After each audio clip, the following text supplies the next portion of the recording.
टपक पड़ा वो फल।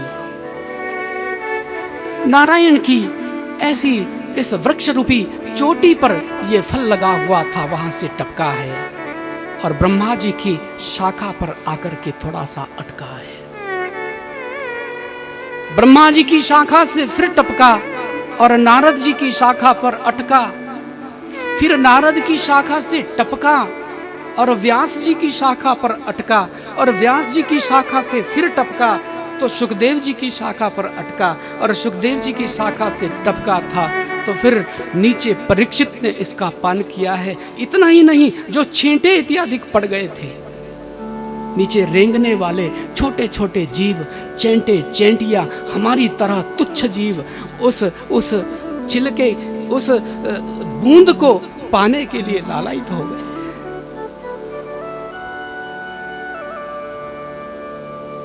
पिबत भागवतम रसमालयम, पियो इसको, पियो। आलयम, जब तक मुक्ति ना हो जाए तब तक पियो। आलयम का एक अर्थ संत निकालते हैं, अकारो वासुदेवो आकारो राधिका, जब तक राधा भाव की प्राप्ति ना हो जाए तब तक पीना।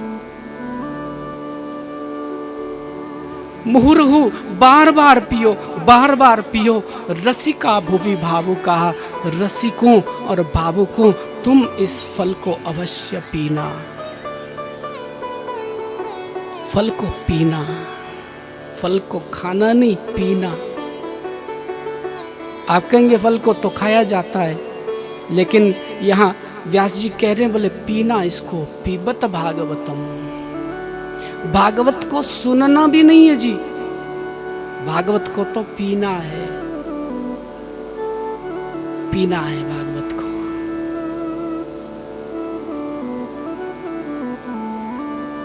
इसको पी करके ही तृप्ति होगी। और पिएगा कौन? बोले जिसको प्यास लगी है। जल की कीमत वही समझ सकता है जो रेगिस्तान में भटक रहा हो कई दिनों से, और जल की एक बूंद जिसको प्राप्त ना हो, उसके सामने यदि जल का कलश आ जाए, जल का पात्र आ जाए, तो उसको पाने के लिए वह छटपट आ जाएगा। ऐसे लोग रसिक और भावुक हैं, इसलिए रसिक भावुकों का नाम लिखा। उनको कहा कि तुम इस फल को अवश्य पीना। हम इस फल को पी करके धन्य हो जाएं और श्री ठाकुर जी से ये विनय करें।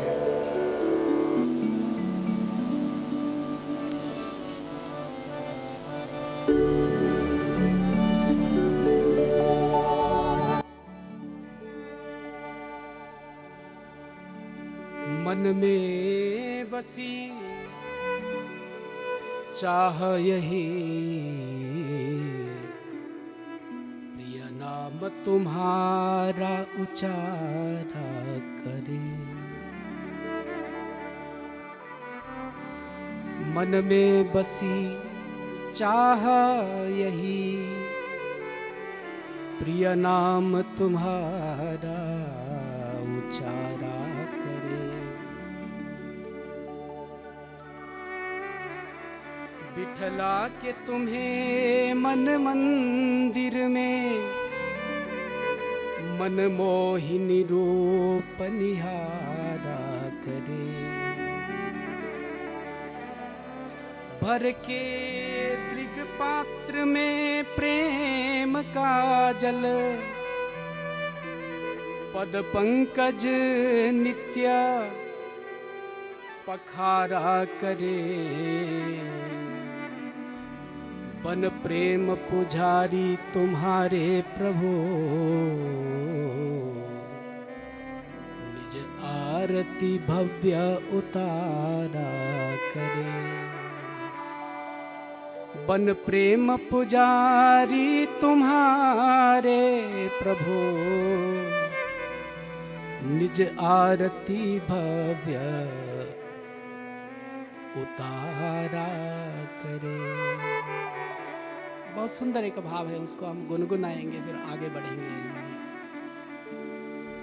तेरी शरण में आके मैं धन्य हो गया।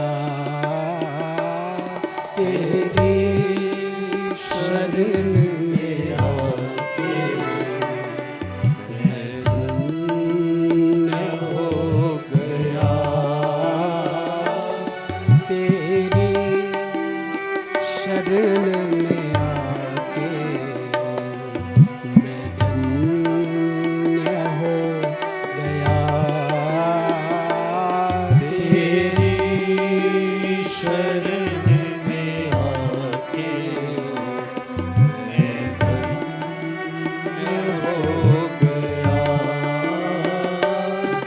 जन्मों की प्यास थी जो, जन्मों की प्यास थी जो संपन्न हो गया।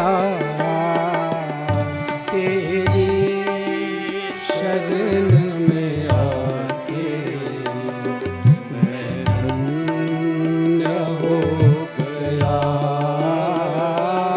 तेरी शरण में आके मैं धन्य हो गया।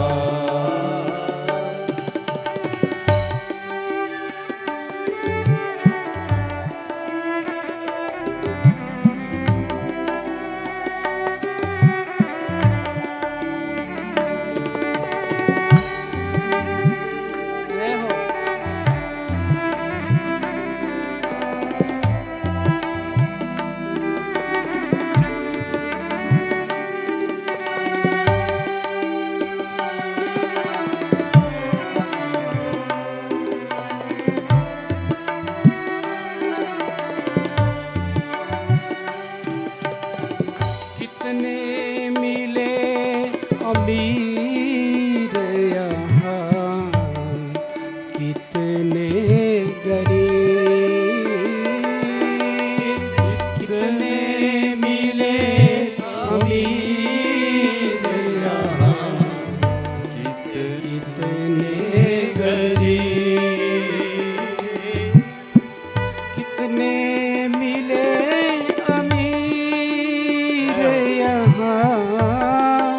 कितने गरीब। कितने मिले अमीर यहाँ, कितने गरीब। पर आप मिल गए तो, पर आप मिल गए तो धन्यवान हो गया। पर आप मिल गए तो धन्यवान हो गया। तेरी शरण में आके मैं धन्य हो गया।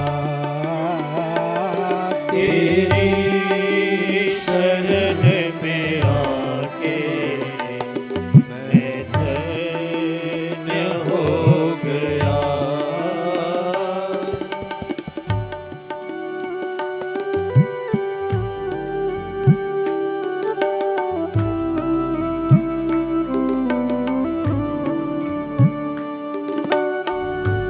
हे ठाकुर करुणा निधान, आप मिल गए तो धनवान हो गया।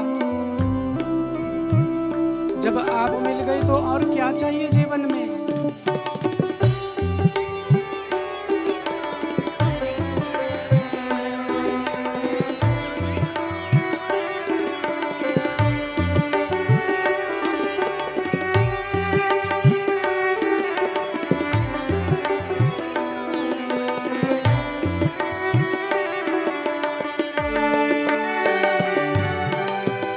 दुख में तड़प रहा था प्रभु मुद्दतों से मैं। में तड़प रहा था प्रभु, मुद्दतों से मैं। दुख में तड़प रहा था प्रभु, मुद्दतों से मैं। दुख में तड़प रहा था प्रभु, मुद्दतों से मैं।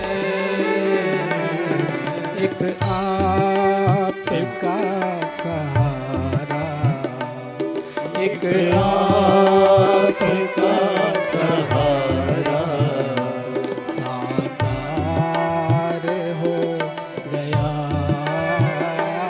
एक आपका सहारा साकार हो गया। तेरे शरण में आके मैं धन्य हो गया। तेरी शरण में आके मैं धन्य हो गया।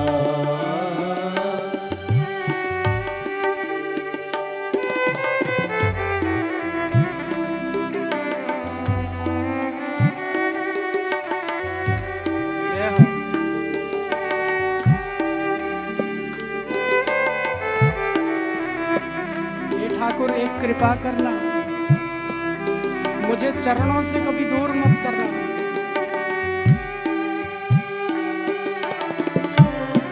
हे हरि,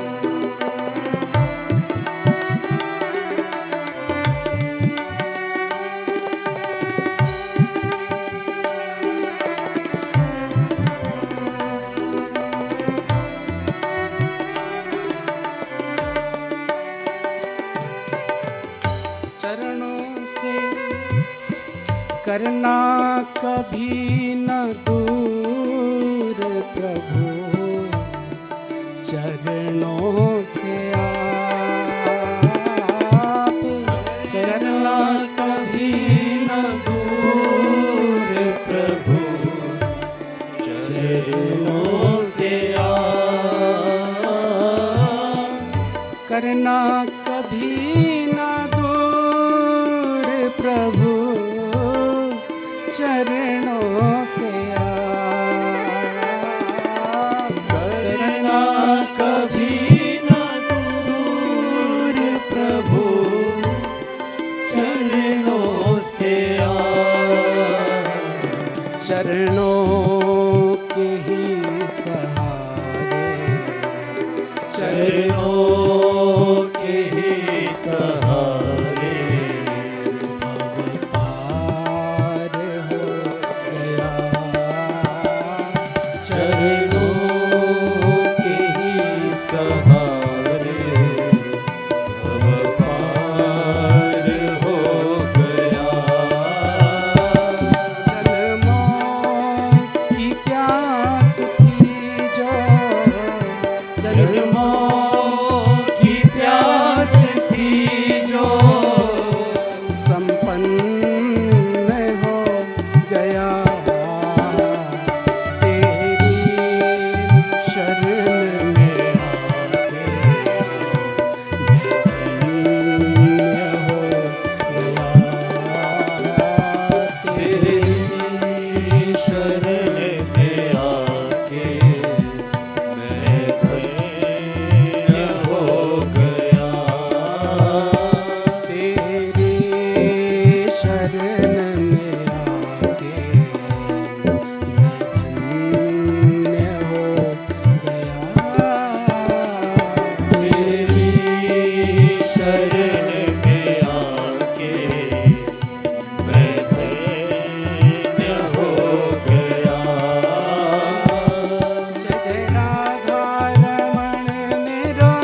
राधा रमण मेरो राधा रमण जय जय राधा रमण प्यारो राधा रमण जय जय राधा रमण प्यारो राधा रमण जय जय राधा रमण प्यारो राधा रमण जय जय राधा रमण प्यारो राधा रमण जय जय राधा रमण प्यारो राधा रमण जय जय राधा रमण प्यारो राधा रमण जय जय राधा रमण प्यारो राधा रमण जय जय राधा रमण प्यारो राधा रमण जय जय राधा रमण प्यारो राधा रमण जय जय राधा रमण प्यारो राधा रमण जय जय राधा रमण जय जय राधा रमण जय जय राधा रमण जय जय राधा रमण जय जय राधा रमण जय जय राधा रमण जय जय राधा रमण जय जय राधा रमण जय जय राधा रमण जय जय राधा रमण जय जय राधा रमण जय जय राधा रमण जय जय राधा रमण मेरो राधा रमण जय जय राधा रमण मेरो राधा रमण जय जय राधा रमण प्यारो राधा रमण जय जय राधा रमण प्यारो राधा रमण मेरो राधा रमण प्यारो राधा रमण मेरो राधा रमण प्यारो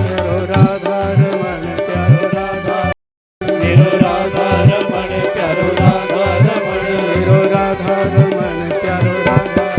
मेरो राधा रमण प्यारो राधा रमण मेरो राधा रमण प्यारो राधा मेरो राधा रमण प्यारो राधा रमण मेरो राधा रमण प्यारो राधा मेरो राधा रमण प्यारो राधा रमण प्यारो राधा रमण प्यारो राधा रमण प्यारो राधा रमण प्यारो राधा रमण प्यारो राधा रमण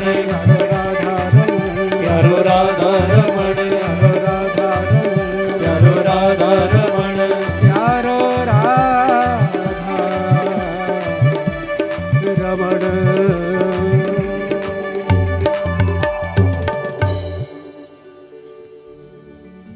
बोलिए भक्त वत्सल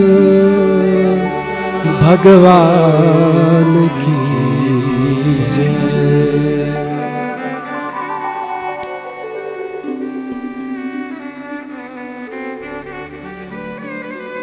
नमिषे अनिमिषे क्षेत्रे ऋषय सौनकादयः सत्रं स्वर्गाय लोकाय सहस्रं सममासत। नैमिषारण्य के परम पावन क्षेत्र में शौनकादिक ऋषि मुनि लोग एकत्र हुए। 88,000 इन मुनियों के मन में विश्व कल्याण की भावना जागृत हुई। 1000 वर्षों का यज्ञ प्रारंभ हुआ। सहस्रम सममासत।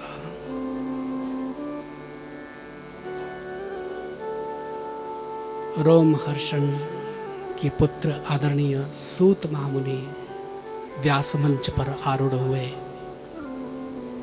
ऋषियों ने अर्चन किया, पूजन किया, वंदन किया और फिर जिज्ञासा रखी।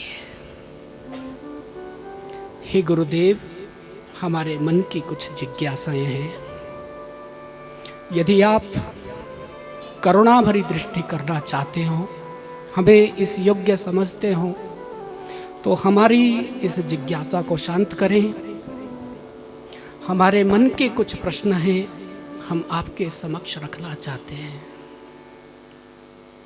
कितना श्रेष्ठ है मेरा ये सनातन वंगम है, जिसमें किसी भी ग्रंथ का प्रारंभ यदि होता है तो प्रश्नोत्तर से होता है। किसी भी पंथ में,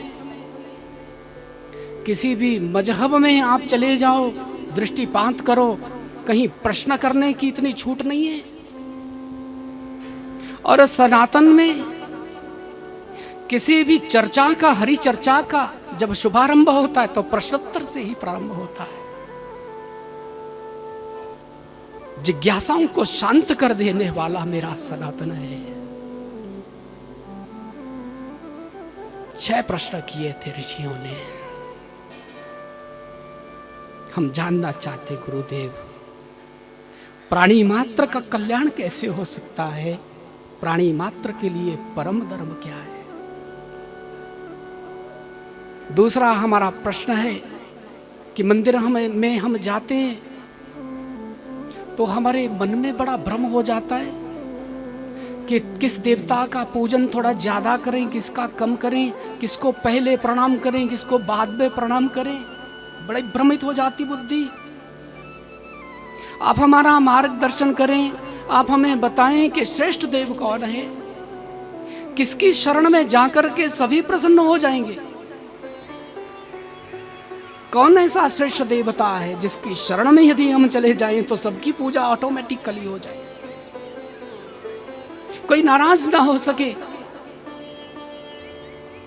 हमारा तीसरा प्रश्न है कि अजन्मा जन्म क्यों लेता है? निर्गुण निर्विकार निर्लिप्त जो परमात्मा है वह सगुण साकार बनकर के जन्म क्यों धारण करता है? आप कहेंगे वो जन्म नहीं लेता, उसका अवतार होता है। चतुर्थ हमारा प्रश्न है कि भगवान के कितने अवतार होते हैं? पंचम प्रश्न है, वेदों का उपनिषदों का पार नहीं है, शास्त्रों का कोई पार नहीं है। वेदों और शास्त्रों का उपनिषदों का सार तत्व क्या है? हम सार जानना चाहते हैं। षष्ठम और अंतिम हमारा प्रश्न है, प्रभास क्षेत्र से भगवान श्री कृष्ण अपनी लीला का संवरण करके जब इस धराधाम को छोड़ करके यहाँ से जा रहे थे तो उस समय धर्म अकेला पड़ गया होगा। तो हम पूछना चाहते हैं, धर्मः कम शरणम गतः, धर्म किसकी शरण में गया? ऐसे सुंदर सुंदर प्रश्न जब नैमिषारण्य में हुए हैं तो आदरणीय सूतमा मुनि ने मंगलाचरण किया और कथा में प्रवेश किया है। किसी भी कथा में, हरि चर्चा में प्रवेश करने से पहले मंगलाचरण करना अत्यंत आवश्यक है, नितांत आवश्यक है। मंगल आचरण जब तक हमारा नहीं बनेगा तब तक हम प्रभु प्रेम को पाने के अधिकारी नहीं होंगे, तब तक हम ईश्वर चर्चा के अधिकारी नहीं हो पाएंगे। हमारे जीवन में मंगल का आचरण होना चाहिए, हमारा जीवन ही मांगलिक हो जाना चाहिए, हमारा जीवन ही उत्सव हो जाना चाहिए। अद्भुत मंगलाचरण सूतमा मुनि कर रहे हैं। यम प्रव्रजन्तमनुपेतमपेत कृत्यम् द्वैपायनो विरह कातर आजुहाव पुत्रेति तन्मयतया तरवो विनेदो तं सर्वभूत हृदयं मुनिमानतोऽस्मि। नारायणं नमस्कृत्य नरं चैव नरोत्तमं देवीं सरस्वतीं व्यासं ततो जयमुदीरयेत्। 2 श्लोकों में मंगलाचरण किया। पहले श्लोक में अपने गुरुदेव को नहीं, गुरुपुत्र को प्रणाम किया, उनको याद किया। गुरुपुत्र को प्रणाम करने की क्या आवश्यकता पड़ी? बोले ऋषियों, तुम्हारे जो प्रश्न हैं इनका संबंध उन्हीं सुखदेव जी से है। सुखदेव जी यदि करुणा न करते तो भागवत कैसे आती, और भागवत यदि ना आती तो तुम्हारे प्रश्नों का उत्तर मैं कैसे देता? क्योंकि तुम्हारे प्रश्नों का जो उत्तर है वो श्रीमद् भागवत है, श्रीमद् भागवत है। इसलिए सुखदेव जी को प्रणाम किया। सर्वभूत हृदय मुनि मानतोस्मि। हे सर्वभूत हृदय मुनि, मैं आपका ध्यान करता हूँ, आपको प्रणाम करता हूँ। नारायण को प्रणाम करता हूँ जो नरों में उत्तम है। देवी सरस्वती को प्रणाम करता हूँ जो वाग्वादिनी है। वही तो मति देती है, वही तो बुद्धि देती है, वही तो ज्ञान देती है, वही तो संगीत देती है। देवी सरस्वती को प्रणाम करता हूँ और गुरुदेव को प्रणाम करता हुआ मैं कथा में प्रवेश करता हूं। ऋषियों, तुमने पूछा है कि प्राणी मात्र का परम धर्म क्या है। मैं तुमसे एक ही बात कहना चाहता हूं ऋषियों, कि प्राणी मात्र के लिए केवल परम धर्म एक ही है, और वह परम धर्म है श्री कृष्ण के चरणों में निष्काम प्रेम हो जाए। श्री ठाकुर जी के चरणों में हमारी प्रीति हो जाए, और वह प्रीति भी कैसी होनी चाहिए, बोले निष्काम होनी चाहिए। जिस भक्ति में थोड़ी सी भी कोई मांग रह जाए ना, वो भक्ति गंदी हो जाती है, उसको मल भक्ति कहते हैं। और जिस भक्ति में कोई मांग रहती नहीं है, उसी को तो अमल भक्ति कहते हैं, उसी को निर्मल भक्ति कहते हैं। और ये निर्मल भक्ति हमारे जीवन में आ जाए तो हम परम धर्म को जान लें। धर्मस्य इह अपवर्गस्य नार्थोऽर्थाय उपकल्पते, नार्थस्य धर्मे कान्तस्य कामो लाभाय हि स्मृतः। जीवस्य तत्त्वजिज्ञासा नार्थो यच्चेह कर्मभिः, नार्थो यच्चेह कर्मभिः। अपवर्ग के विषय में चिंतन कर लेना धर्म है। अपवर्ग के विषय में चिंतन कर लेना धर्म है। अपवर्ग क्या है, आप समझना इस बात को। हिंदी वर्णमाला में हम पढ़ते हैं ना, एक क वर्ण है, एक च वर्ण है, एक त वर्ण है, एक ट वर्ण है, और एक फिर प वर्ण है। वर्ग है, क्षम्यताम। प वर्ग प फ ब भ म। तो प का अर्थ होता है पतन, फल का, ये फ का अर्थ होता है फल की आशा, ब का अर्थ होता है बंधन, भ का अर्थ होता है भय, और म का अर्थ होता है मृत्यु। और अपवर्ग क्या है, बोले जहां ये पांचों नहीं है वह अपवर्ग। पतन फलाशा बंध भय, पतन फलाशा बंध भय, मृत्यु जहां पर नाही, पफ बभ म रहित सो अपवर्ग कहाय। पफ बभ म रहित जो है वह अपवर्ग है। इस अपवर्ग के विषय में चिंतन कर लेना धर्म है। देखो हम लोग जो है ना, हम मानव हैं। कौन है हम? मानव हैं। We are not man. हम मछली की संतान नहीं है, हम मानव हैं, हम मनुष्य हैं, हम मनु की संतान है। और हमारे लिए एक नाम दिया गया आदमी। बोले आदमी शब्द का अर्थ होता है जो अदम के मार्ग की खोज करता है। जब दम नहीं रहेगा तो अदम का मार्ग शुरू होगा। केवल इस जीवन के विषय में चिंता न करना, जीवन के उपरांत हमें कहाँ जाना है इसका चिंतन जो कर लेता है वह धर्म को जानता है। ये दंगे फसाद करना धर्म के नाम पर, वह व्यक्ति वास्तव में धार्मिक है ही नहीं। धार्मिकता न तो हमारे वेश में होती है,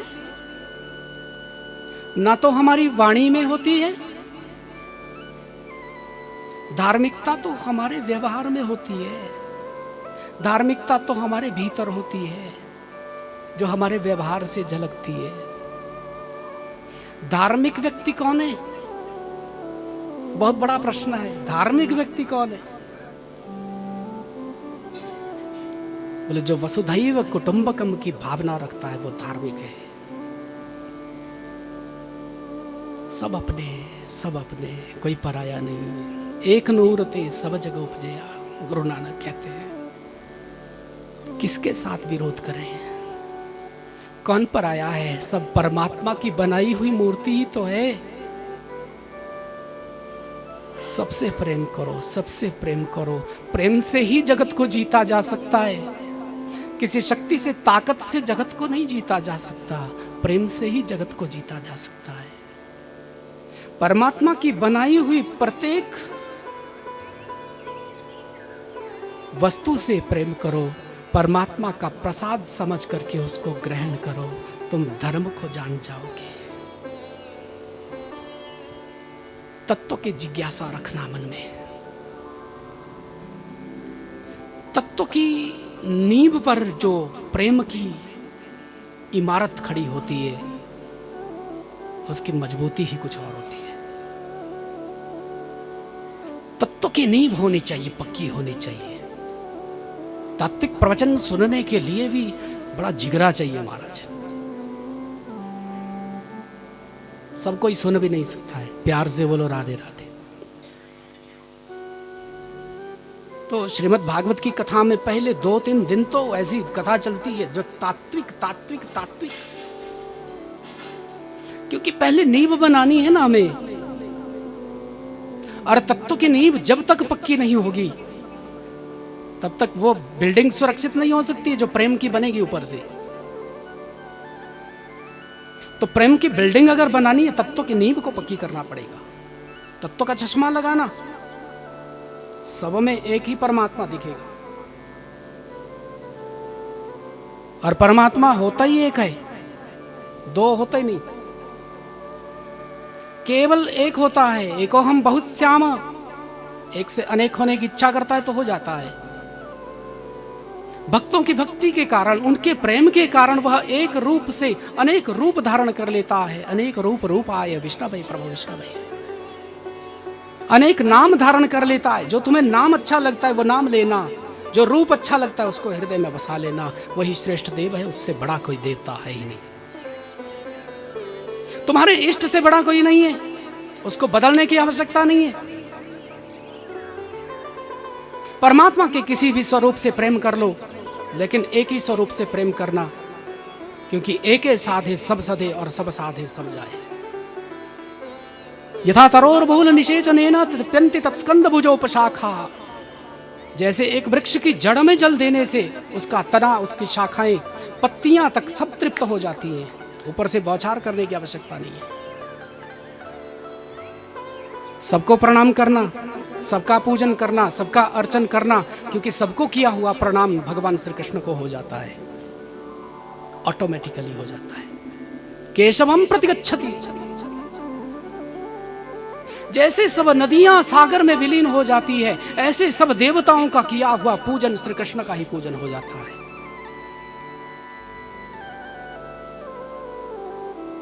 महाभारत का युद्ध प्रायः समाप्त हो चुका था। अर्जुन रात्रि में विचरण कर रहे हैं और इतने में अर्जुन ने देखा कि कुछ लोग कुछ उठा करके ला रहे हैं। सिर पे रखा हुआ है, वो टोकरी रखी हुई है, पीछे से सब 2-4-10 लोग चल रहे हैं। अर्जुन थोड़ा एक वृक्ष की ओट में खड़े हो गए। बोले क्या किया जा रहा है? और वो लोग उस टोकरी में जो कुछ लेकर के आए थे वो एक निर्जन स्थान पर रख करके जैसे ही भागने लगे थे, अर्जुन ने उनको पकड़ लिया। और क्या लेकर के आए आप? क्यों इसको यहाँ पे छोड़ रहे हो ऐसे निर्जन स्थान पे? उन लोगों ने कहा, बोले भले आदमी अपनी जान छुड़ानी है तो भाग जाए यहाँ से। बड़ा खतरनाक भूत है, खतरनाक भूत है। पकड़ करके लाए तो इसको यहाँ शमशान में गाड़ा है। तो इसकी ओर देखना भी मत, नहीं तो तुझे लग जाएगा। अर्जुन मुस्कुराया। अर्जुन ने कहा, ऐसा करो भैया, इस भूत को मुझे दे दो, मुझे दे दो इसको। उन्होंने कहा तू पछताएगा। अर्जुन ने कहा मुझे पछताने दो। लेकिन इसको बेचारे को ऐसे अकेले निर्जन स्थान पे क्यों छोड़ रहे हो? अर्जुन उसको उठा करके लाए और प्रभु के पास आए। बोले, हे ठाकुर, मुझे अच्छा नहीं लगा आपका सुंदर स्वरूप, ये निर्जन स्थान पर शमशान में छोड़ा जा रहा था, मैं उठा करके ले आया। ठाकुर जी ने कहा, अर्जुन क्या कर रहा है, ये तो खतरनाक भूत है। अर्जुन के हाथ कांप गए। बोले, वहीं छोड़ करके आई से, लेकिन उसी क्षण अर्जुन ने कहा, बिल्कुल नहीं छोड़ूंगा, इसको घर में पूजा के स्थान पर रखूंगा, क्योंकि आपने कहा है कि सब में मैं ही रहता हूं, सब में मैं ही रहता हूं। ये भी आपका स्वरूप है। मैं अपने ठाकुर को, अपने केशव को, अपने मित्र को, अपने गुरु को, अपने सर्वस्व परमात्मा को, अपने प्रियतम को ऐसे अकेले कहां छोड़ सकता हूं? ऐसी दृष्टि जब हमारी बन जाए ना सज्जनों, तो सब में भगवान ही दिखेगा, सब में भगवान दिखेगा और तुलसीदास के समान हमारी दृष्टि बन जाएगी। सिया राम माया सब जग जाने, सिया राम माया सब जग जाने, सिया राम माया सब जग जाने, सिया राम माया सब जग जाने। प्रणाम जोरी जुग पानी, करो प्रणाम जोरी जुग पानी, सिया राम माया सब जग जाने, सिया राम माया सब जग जाने। हरि व्यापक सर्वत्र समाना, हरि व्यापक सर्वत्र समाना, हरि व्यापक सर्वत्र समाना, हरि व्यापक सर्वत्र समाना। प्रेम ते प्रगट हो ही मैं जाना, प्रेम ते प्रगट हो ही मैं जाना, सिया राम माया सब जग जाने, सिया राम माया सब जग जाने।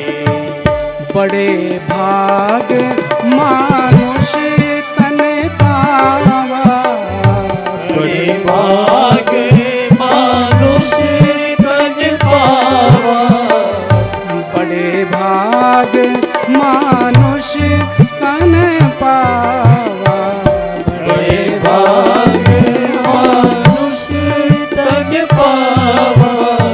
साधन धा लोक संभारा, पाए ना जही पर लोक संभारा, बड़े भाग मानुष तन पावा, बड़े भाग मानुष तन पावा।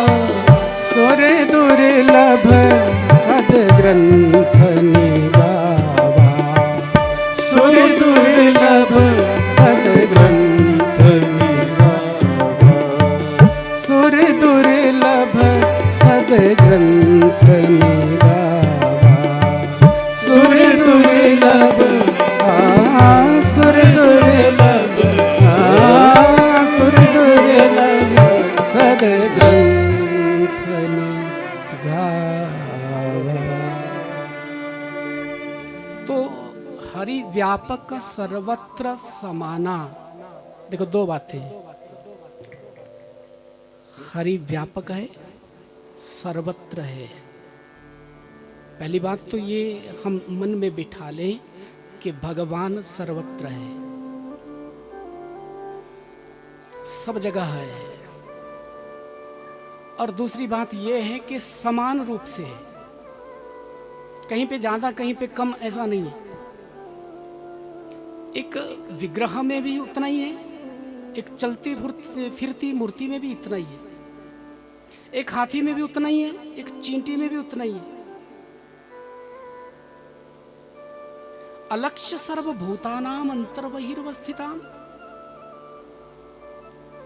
सब जगह परमात्मा है। श्रुतियां चीख चीख करके कह रही हैं ईशावास्यम इदम सर्वम,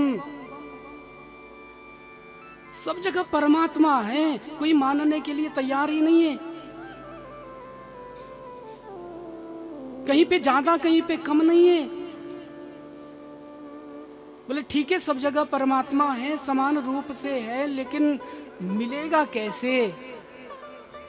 तो तुलसीदास जी ने कहा, बोले प्रेम ते प्रकट हुई में जाना, वह प्रेम से ही प्रकट होता है, कोई दूसरा रास्ता नहीं, कोई दूसरा उपाय नहीं उसको प्रकट करने का। आज तक जिसने भी प्रकट किया प्रेम से ही प्रकट किया, प्रेम से ही प्रकट किया, वो प्रेम से ही प्रकट होता है। ऐसा परमात्मा प्रेम के वशीभूत होकर के अवतार धारण करने के लिए विवश हो जाता है।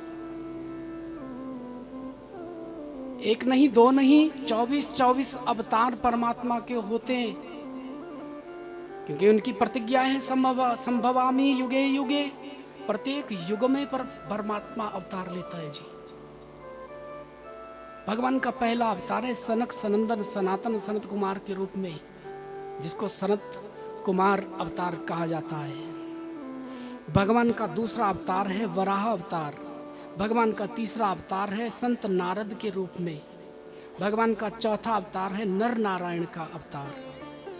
भगवान का पंचम अवतार है कपिल भगवान का अवतार।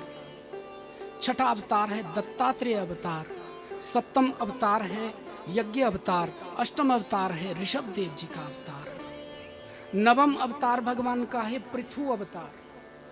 दशम अवतार मत्स्य अवतार है। 11वां कच्छप अवतार है। 12वां धनवंतरी अवतार है। 13वां मोहिनी अवतार है। 14वां नरसिंह अवतार है। 15वां वामन अवतार है। 16वां परशुराम अवतार है। 17वां वेद व्यास जी का अवतार है। 18वां श्री रामा अवतार है। 19वां बलराम अवतार है। 20वां श्री कृष्णा अवतार है। 21वां हरि अवतार है। 22वां हंस अवतार है। 23वां बुद्ध अवतार है और 24वां कल्कि अवतार है। प्रत्येक युग में जब धर्म की हानि होती है, बाढ़ी असुर अतुल अभिमानी, तब तब धरि प्रभु विविध शरीरा और हरहु कृपा रिधि सज्जन पीरा। ऐसा परमात्मा 24 अवतारों में आता है और परित्राणाय साधुनाम विनाशाय च दुष्कृताम्, साधुओं का परित्राण करता है, दुष्टों का विनाश करता है और धर्म की संस्थापना कर देता है, धर्म की संस्थापना कर देता है।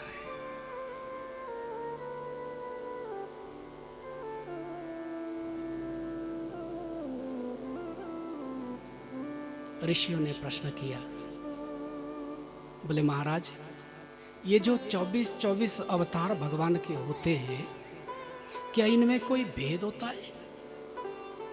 सूत मुनि कहते हैं कि ऋषियों, इन अवतारों में कुछ अवतार तो अंश अवतार हैं, कुछ अंशांश अवतार हैं, कुछ कलावतार हैं और पूर्ण अवतार हैं, परिपूर्ण अवतार भी है इसमें। एते चांस्कला पुंसः कृष्णास्तु भगवान स्वयं। परिपूर्णतम यदि कोई अवतार है तो वह श्री कृष्ण अवतार है, श्री कृष्ण अवतार है। ऋषियों ने प्रश्न किया कि गुरुदेव, आपने अभी कहा कि भगवान का कलावतार भी होता है, ये कलावतार क्या होता है? सूत जी कहते हैं कि ऋषियों, जब भगवान किसी संत के रूप में अवतरित होकर के आता है और जगत को जीने का एक संबल प्रदान करता है, तो भगवान के उस अवतार को कलावतार कहा जाता है। जैसे कपिल भगवान का अवतार है, जैसे महर्षि वेद व्यास जी का, कृष्ण द्वैपायन जी का अवतार है, ये कलावतार है। फिर प्रश्न हुआ, व्यास जी कौन है, किसके पुत्र है? हम जानना चाहते हैं। सूत महामुनि कहते हैं कि ऋषियों, भगवान के पुत्र नारायण के पुत्र ब्रह्मा है, ब्रह्मा के पुत्र शक्ति है, शक्ति के पुत्र पराशर है, पराशर जी के दिव्य अंश से गंगा के मध्य में कश्ती के बीच में सत्यवती के गर्भ से एक बालक का प्राकट्य हुआ जिसको कृष्ण द्वैपायन कहा जाता है। इनको वेद व्यास की पदवी मिली है। ऐसे कृष्ण द्वैपायन जन्म लेते ही अपनी माता से विदा लेकर के सरस्वती नदी के किनारे सम्यप्रास नामक स्थान पर सुंदर कुटीर का निर्माण करते हैं। आश्रम बना, वेद का विभाजन किया, ऋग यजु अथर्व साम 4 भाग कर दिए वेद के, फिर वेदांत भाष्य लिखा और उसके बाद महाभारत की रचना हुई। 17 पुराण रच डाले, मन को शांति नहीं मिली तो नारद जी का आगमन हो गया। और नारद जी जब आए हैं तो मानो स्वयं भगवान के रूप में नारद जी आए हैं। श्रीमद् भागवत में प्रथम बार यहाँ पर श्री नारदो वाच कहा गया है। श्री नारदो वाच मानो भगवान ही कह रहे हैं। नारद जी का आगमन हुआ है और नारद जी को देख करके व्यास जी ने सुंदर स्वागत किया, चरण धोए, अर्घ्य दिया है, आरती घुमाई है और नारद जी के से वो विनय करते, प्रार्थना करते हैं और कहते कहते रो पड़े थे व्यास जी। उसी क्षण रोते रोते व्यास जी ने नारद जी को गले से लगा लिया। नारद जी प्रणाम कर रहे हैं, व्यास जी को कहते हैं कि हे व्यास जी, आप तो वेद का विभाजन करने वाले हैं, 17 पुराणों की रचना करने वाले, महाभारत की रचना करने वाले वेद व्यास आज इतने दुखी क्यों हैं? क्यों रुदन कर रहे हैं? व्यास जी ने कहा कि नारद, मैंने जीवन में अलभ्य वस्तु को प्राप्त किया, अलभ्य वस्तुओं को प्राप्त किया है, लेकिन एक अपूर्णता का भाव बना हुआ है, एक अधूरापन लगता है जीवन में। पूर्णता कब प्राप्त होगी, उसी पूर्णता के लिए तड़प रहा हूं। आज नारद जी ने कह दिया था कि व्यास जी, जीवन में हम कुछ भी प्राप्त कर लें, कुछ भी प्राप्त कर लें, यदि वह वस्तु परमात्मा श्री गोविंद से संबंधित नहीं है तो उस वस्तु का कोई मोल नहीं है। यदि वह वस्तु भगवान से संबंधित नहीं है तो उस वस्तु का कोई मोल नहीं है।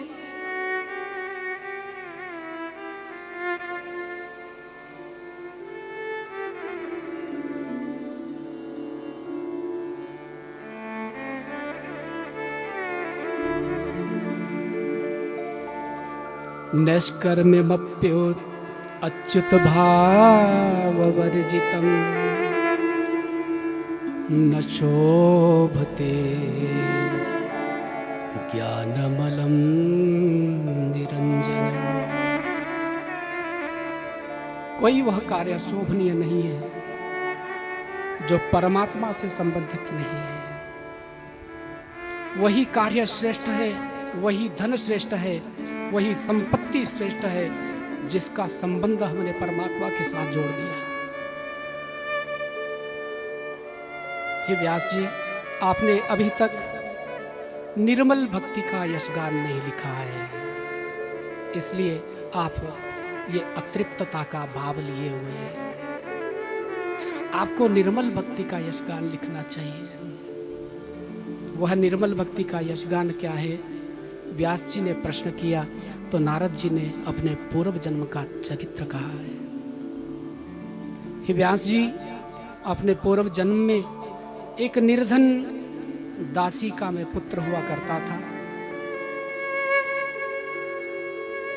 कोई बहुत बड़ा परिवार नहीं, झोंपड़ी में मेरी माँ रहती और उस माता की मैं सेवा करता था। 4-5 वर्ष की वय होगी।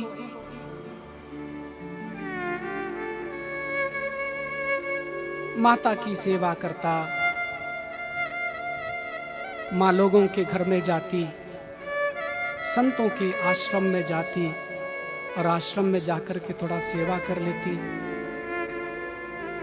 पूजा की सामग्री एकत्रित करती और ऋषि पत्नियां कुछ खाने के लिए दे देती थी, हमारा गुजारा चलता था।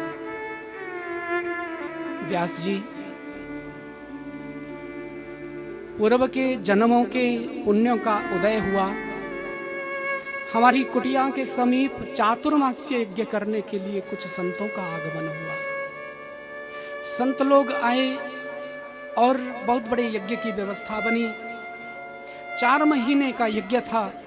वेदिकाएं सजाई गई, संतों ने सुंदर व्यवस्था बनाई। सुबह देवताओं का पूजन होता, अर्चन होता, वेद मंत्रों का उच्चारण होता, हवन होता था और दोपहर में भगवत चर्चा होती थी, कथा होती थी। उस कथा में मैं भी जाता